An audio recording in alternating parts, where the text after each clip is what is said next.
അപ്പൊ എന്റെ പിറന്നാളിന്റെ വക ഞാൻ മേടിച്ച ഐസ്ക്രീം ഞാൻ കൃപയ്ക്ക് കൊടുക്കുകയാണ്.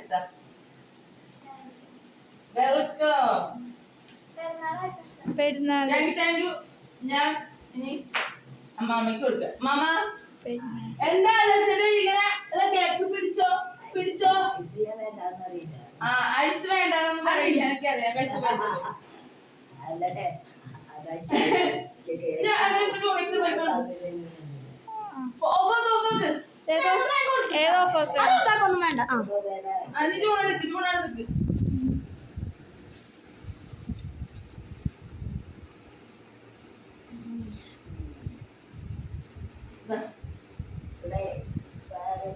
അപ്പൊ ചൂണയ്ക്ക് കൊടുക്കുകയാണ്. അപ്പൊ